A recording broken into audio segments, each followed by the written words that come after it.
All right, everybody, welcome back to the Easy Does It Transportation Podcast. I'm coming to you from Highway 78 in Cobb County and Douglasville are my location today.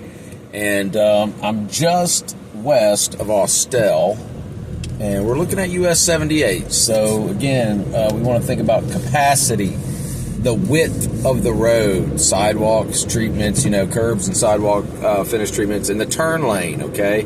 How wide is the road? That's kind of what we want to think about. This is US-78, and if I were to turn around and go the other way, it looks like this through all of Cobb County. It's US-78 Veterans Memorial Boulevard, turns into Bankhead Highway at Fulton Industrial, where it then goes into Fulton County. And once you get past the truck scales, it goes back down to a 2-lane road.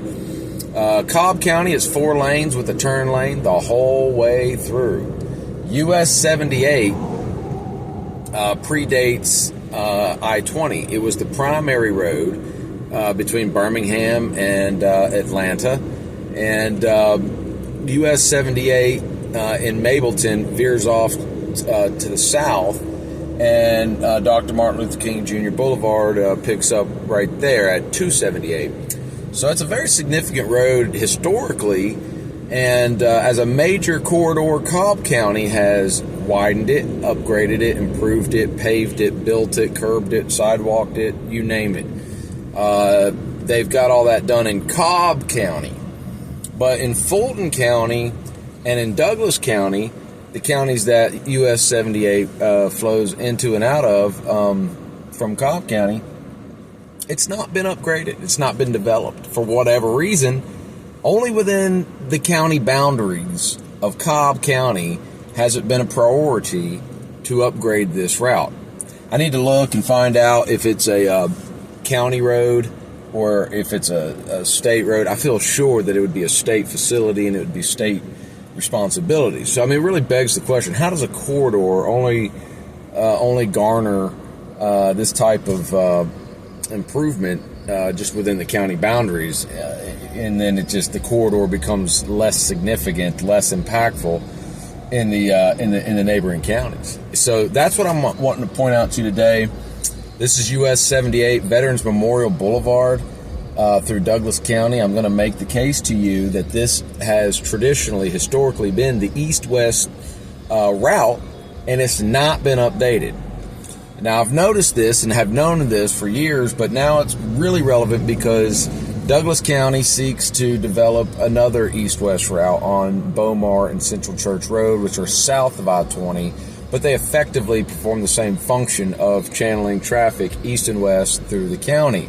Now, it would not be as effective to reach the southern end of Douglasville, but it would still be effective to divert traffic that turns left-right here to go onto Thornton Road to allow them to just continue going westbound on 78, or vice versa, flowing into the city of Atlanta in the morning, going eastbound on 78, making this more of a viable corridor to use, east-west corridor. Now, right here, everybody jockeys. Yeah, you see West 78, South 5. The two roads jog together. This is actually Bill Arp as well, and Austell Road is the same Hwy-5 as Bill Arp. So now we're in 2 lanes, okay? And the thing we got to ask ourselves is there enough room? Is there enough space, enough capacity, width to put 4 lanes? Now, do you need 4 lanes in a turning lane? It would be nice in most places, yes, but it may be good enough just to do 4 lanes where you can. But yeah, what Cobb County has is ideal. And for much of the space up here, yes, you could.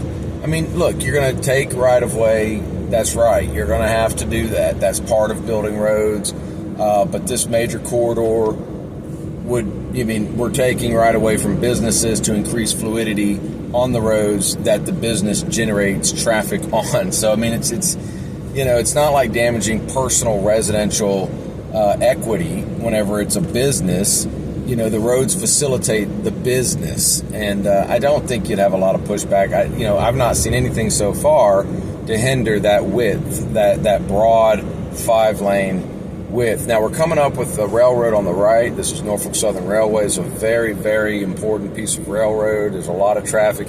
If that railroad wasn't there, I-20 you couldn't build I-20 big enough to replace that railroad, okay? So it would get tough, and there would be some right-of-way acquisitions. You'd have to probably buy up some of these, used appliance store places, and we hate to see the old part of town go away. We're not huge fans of that. I agree, and I'm a historic preservationist, and I'm not an expansionist in terms of, I think we need to make good use of the property that we have. But when you look at it in its current condition, a lot of it's not used. Very, great. It's very cheap. It's very low value. But that's not to say it couldn't be preserved and made into respectable facilities on a broad road. Or maybe they need to be torn down. There comes a time when you need to tear stuff down. That's okay. That's okay. And people need to be properly compensated for it. And part of that compensation is a new road and new value added to their property. So it's called diminution. I hope I'm saying that right. And that is like when you get in a car wreck or something, and you lose resale value. They acknowledge that loss of equity. Kind of in the reverse, though. It's like, hey, you still got, let's say we tear down this building, you still got several acres. But now, we've taken some land, but we've added value to your land. So maybe there's somewhat of a credit back to the county agency. Yeah, this is all wide enough in here for the 4 lanes. Not seeing a problem with that. Talk a lot, and I need to try to not, but need to. Okay, so trip generation.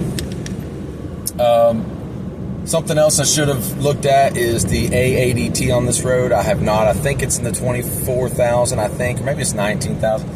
I need to go back and check. But yeah, the trip generation, all these gas stations, they all generate trips. Now, the nice thing is this railroad actually performs one good thing, and that is there's no trip generations on that side of the road to the right, north of US-78. Yeah, all of this absolutely can be widened. There's plenty of space. The problem is in downtown Douglasville, and we need to understand a lot of this traffic would flow down on a Fairburn anyway. A lot of it would be relieved before you get to downtown Douglasville on the new US-92 route going north and south. A lot of the traffic would probably go there, and you don't need the space in downtown Douglasville necessarily. However, we do need to provide that capacity through downtown Douglasville. Maybe there's no left-hand turn lane, so maybe all we need to have is 4 lanes. And, you could have a directional lane, potentially have a directional lane. That might be difficult, but what is not difficult and what is not practiced, especially like on Peachtree Street, this desperately needs to happen on Peachtree Street. We need to use time-limited parking, and we need to enforce no unloading. We allow unloading on Peachtree Street. Guys, I'm telling you, I drive Peachtree Street every day during the week, and there's large trucks, USPS, UPS, FedEx, unloading. They got just everyday people down there, going in and picking up a pizza or whatever, just stopping on Peachtree Street, cutting 2 lanes down to 1. That's inappropriate. If you go to a lot of major cities where they have proper traffic management, they may not have a left-hand turn lane, but they've got 4 lanes, and they have an extra wide lane maybe on the right, and they allow for parking during certain times of the day. Okay? Look at this patchwork sidewalk. It just starts and stops.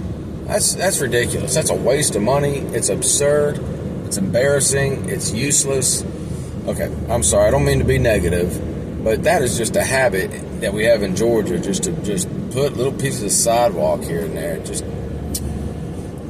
Okay, so, yeah, I'm not seeing any place we can't have 5 lanes really yet. I'm not seeing that, but in downtown Douglasville, we will see that. We will see it's going to get tight, and the question becomes, okay, what do we do with the on-street parking? Well, we got on-street parking on both sides of the road. We also have asphalt that is marked off for no use to make it a 1-lane road. that prevents the tendency for people to create out of one lane 2 lanes. If you have a travel lane that is too wide, people will naturally put 2-car width in that travel lane, and that's not good. We don't need that. So the travel lane is marked to reduce its width to enforce a single car in the travel lane. But the pavement's big enough to accommodate 2 lanes, and we'll see that when we get down there. We may need to think about a 4-lane, no turning lane in downtown Douglasville, and time-limited on-street parking. Or maybe you could have, time-limited directional on-street parking, right? So then you have, maybe you can park on the westbound in the morning times, no problem. That way you keep 2 lanes flowing east into the city, and then the opposite in the afternoon. There's no parking on the westbound lanes, and you prohibit parking, and you allow parking on the eastbound lane, so that the traffic flowing out of the city is able to freely flow. But right here we got 3 lanes, broad shoulders. There's no space here. That is not. This is perfectly. The money, the resources, the materials that's going into to the Bomar, Chapel Hill, Bomar and Central ChurchRd. That could just as easily be put out here. That old car wash could be repurposed with new roads. All of this would find new value. Got a nice fire department. Good night. That's a big fire department. They need mobility to be able to get in and out and around. We missed something back there. The turning lanes. I wanted to point out the turning lanes across the railroad. We need to have longer turning lanes across the railroad. The one back in Lithia Springs is notoriously short and creates a lot of backup. Again, if we have 5 lanes, then that middle lane serves as a turning lane. But yeah, we got plenty of space in here. In fact, the power lines look like they were established at a width intended to accommodate a broader roadway. Look at that. The setback looks like it was intended to accommodate a broader roadway. There may be various reasons why certain, folks wouldn't want to. But look, from a transportation mobility standpoint, this is the historic east-west route. This is the established east-west route. This is where you have businesses generating trips and that need to get people to work and to these places of commerce. They need to be able to flow in and out of this area. Okay, this place needs the investment more than a few residential neighborhoods. That have a little bit of congestion, which can be corrected with a simple flashing light. 18 hours out of the day, you could just Monday through Friday. You could just upgrade from the stop sign to a flashing red or flashing signal, and fix the Pope and Bomar intersection. That's no problem. But all this needs improvement. Look at these commercial places that are idled or gone out of business. Transportation creates value. Transportation creates value. And when we invest in transportation properly and appropriately, then we create value. And some of these businesses can be revitalized. This commercial district can find, new value, new interest. Because if the traffic up here is terrible, right?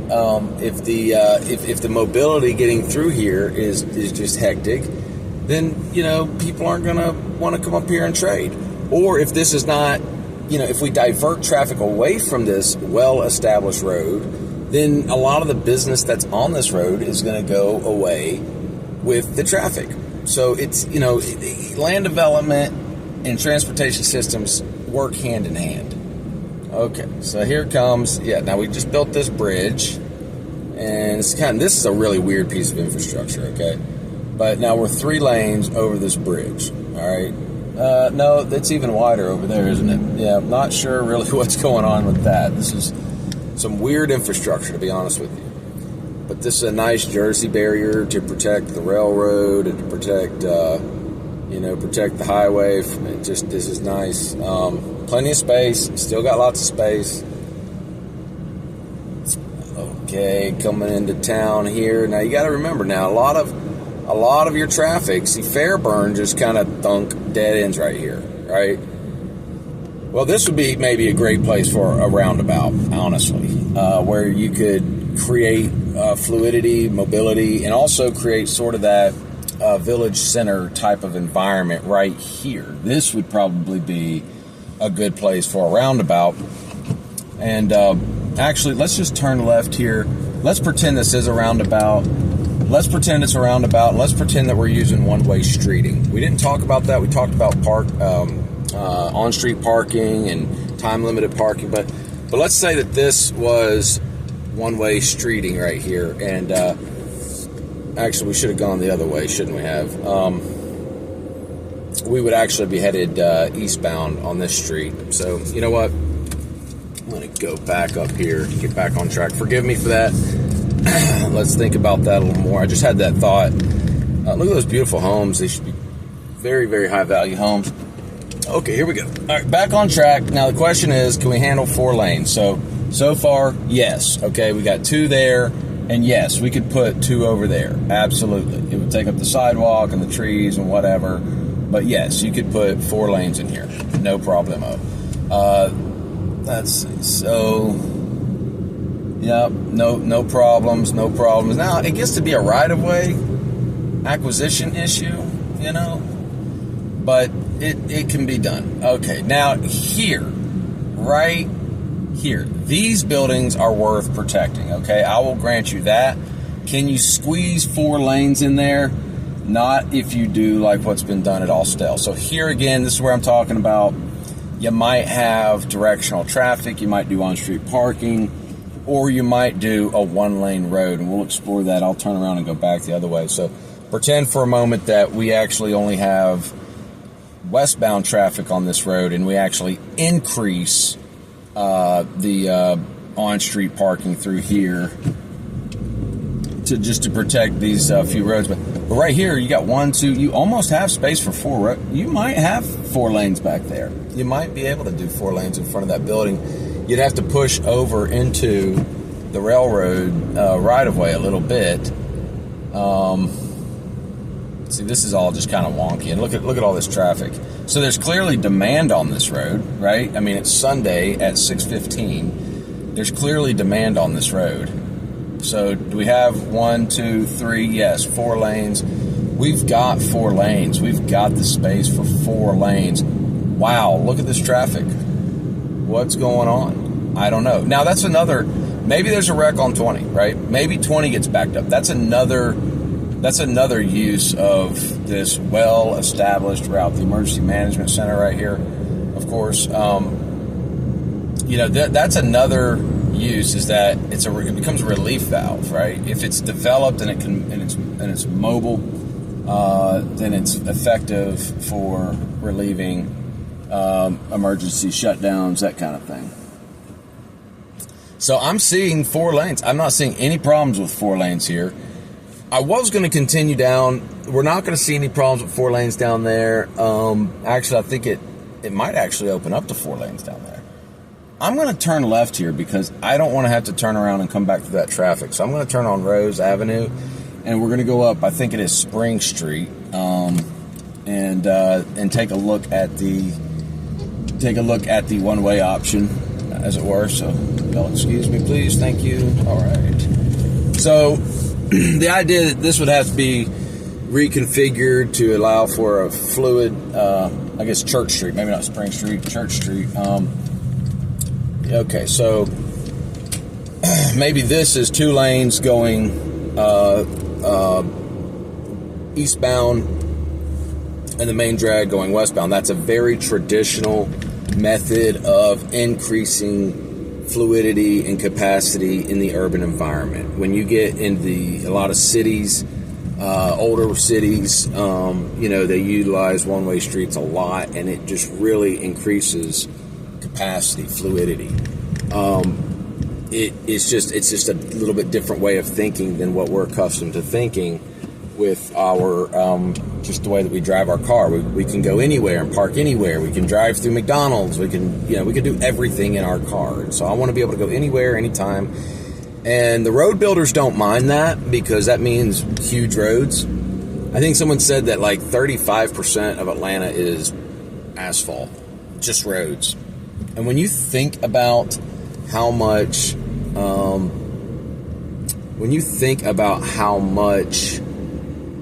rainwater runoff hits that asphalt surface, the pollutants, but it's not just the pollutants that, the clean water. Listen, I'm not a big tree-hugging hippie. I mean, I'm not against tree-hugging hippies. I'm just not one. It's about, that goes into our drinking water supply, and we have to clean that drinking water to drink it. So if we wash pollutants into the river, then we just clean those pollutants out to drink it. And how effective is that? We may not get it totally clean. So right here, 2 lanes heading, and you can see where it looks like it lines up. Looks like that way up ahead. Is that still? Okay, yeah, so this would be 2 lanes going.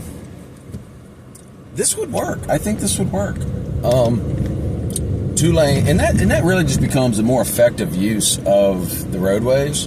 Increases capacity, increases fluidity, simplifies the traffic signals. I know the roundabout people really like the idea of simplified traffic signals. It can really bring, actually, I think, pedestrian vibrance to the town, because you don't have to look both ways. Everything just kind of flows.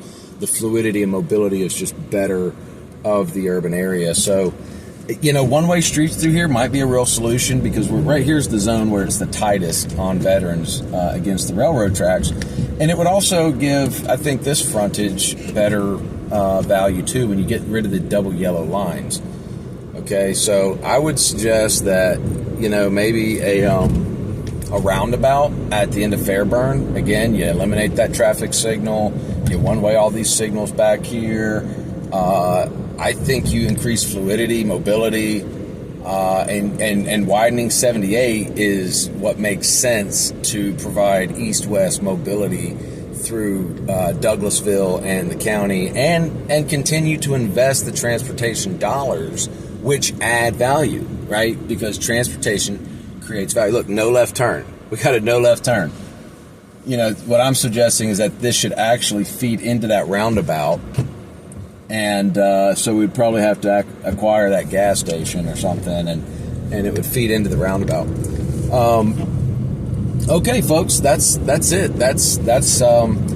That is Veterans Memorial from an engineer's perspective. I'm sorry we didn't go all the way down by 84 Lumber, but that traffic was too bad for me to try to have to backtrack. I really wanted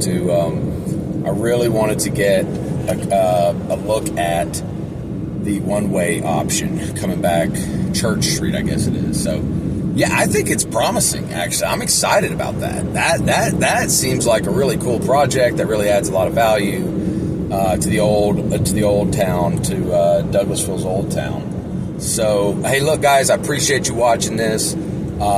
Stay involved. Communities don't build themselves. People build communities, and it's up to us to build ours. Douglasville's a fine Atlanta community. We need to just protect it and invest in it the correct way. I don't want to comment on this Hospital Drive, Fairburn Road, big square round thing with signals. I don't want to talk about this other than to say, if you had the asphalt contract, you wouldn't mind paving all this. Goodness gracious, a lot of asphalt. But yeah, guys, hey, listen, I'll come back on here in just a bit too. I need to, I'm going to put up a map on this as well to kind of show you. So when I get back to the lab, so this is not the end of the video. So I'll give you another salutation later, but I'm coming off the camera now, and thanks for watching. Subscribe, share, comment, please engage. Thank you for watching.